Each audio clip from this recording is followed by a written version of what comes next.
BCCL और आईएमएमए के संयुक्त तत्वाधान में आयोजित राष्ट्रीय संगोष्ठी में शामिल हुए राज्यपाल।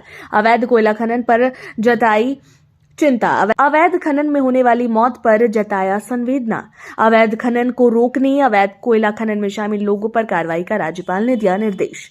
बता दें कि धनबाद बीसीसीएल कोयला नगर स्थित बीसीसीएल कम्युनिटी हॉल में बीसीसीएल और आईएमएमए के तत्वाधान में संयुक्त रूप से 2 दिवसीय राष्ट्रीय संगोष्ठी का आयोजन किया गया। आयोजन के पहले दिन मुख्य अतिथि के रूप में राज्यपाल रमेश बैस शामिल हुए। कार्यक्रम की शुरुआत राज्यपाल ने दीप प्रज्वलित कर किया। सीएमडी ने राज्यपाल सांसद पीएन सिंह को मोमेंटो देकर सम्मानित किया। कोयला क्षेत्र में बीसीसीएल की उपलब्धियों की जानकारी राज्यपाल को कार्यक्रम के माध्यम से दिया गया।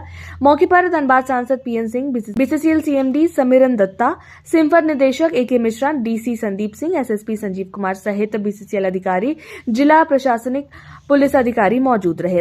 राज्यपाल ने धनबाद में हो रहे अवैध कोयला खनन पर चिंता जताई। राष्ट्रीय संपत्ति का नुकसान, राजस्व नुकसान होने की बात कही। अवैध कोयला खनन के दौरान मजदूरों की दबने से मौत की खबर पर कहा कि यह जानकर उन्हें बहुत दुख होता है, उन लोगों के प्रति संवेदना है। उन्होंने कहा कि लंबे समय से यहां अवैध खनन चल रहा है, जिसको रोकने की जिम्मेवारी जिला प्रशासन, पुलिस, बीसीसीएल सभी की है, लेकिन पता नहीं क्यों इसे रोका नहीं जा रहा है। सभी ईमानदारी से काम करें, ईमानदारी से काम करने वाले पुरस्कृत भी होते हैं। जिला प्रशासन, पुलिस, बीसीसीएल को अवैध खनन रोकने, अवैध खनन में शामिल लोगों पर कार्रवाई करने का निर्देश दिया। संगोष्ठी के आयोजन के लिए भी बधाई देता हूं। मुझे आज खनन से जुड़े आप सभी पेशेवर लोगों के बीच आकर भी प्रसन्नता हो रही है। इंडियन माइंस मैनेजर्स एसोसिएशन में खनन उद्योग की वृद्धि और विकास को बढ़ावा देने में अग्रणी रहा है। संगठन ने भारत में खनन उद्योग को प्रभावित करने वाली नीतियों को आकार देने में महत्वपूर्ण भूमिका निभाई है। हम उम्मीद करते हैं कि आने वाले अनेक वर्षों तक यह संगठन खनन उद्योग और समुदाय की सेवा करता रहे। बीसीसीएल ने 2022 में अपनी स्थापना के 50 वर्ष पूर्ण कर लिए हैं।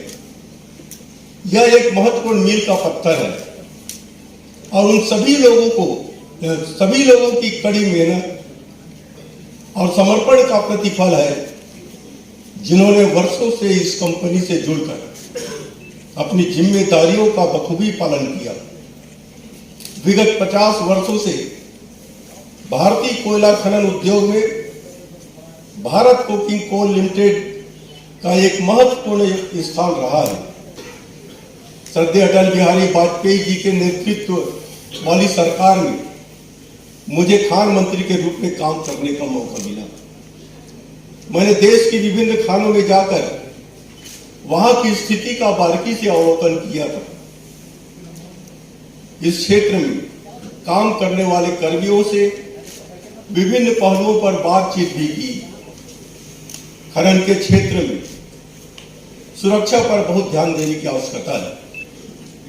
खनन एक जोखिम भरा पेशा है और काम के दौरान कर्मी सुरक्षित रहे, यह भी सुनिश्चित करना चाहिए।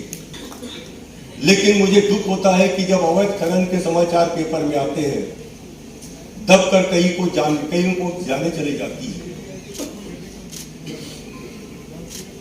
अगर सब मालूम है कि ये अवैध खनन कौन करते हैं, कोई एक दिन का नहीं होता, काफी लंबे समय से जो काम में लगे रहते हैं वही करते हैं।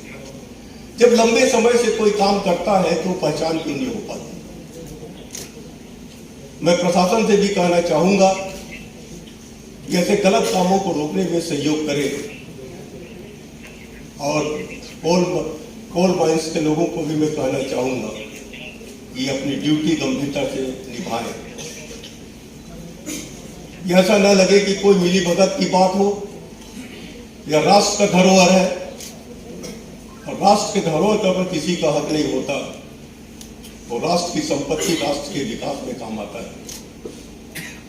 हम अगर ध्यान देकर इस अवैध खनन को रोक सकते हैं तो राष्ट्र को काफी लाभ होगा और जो अच्छे काम करते हैं वो पुरस्कृत होते हैं।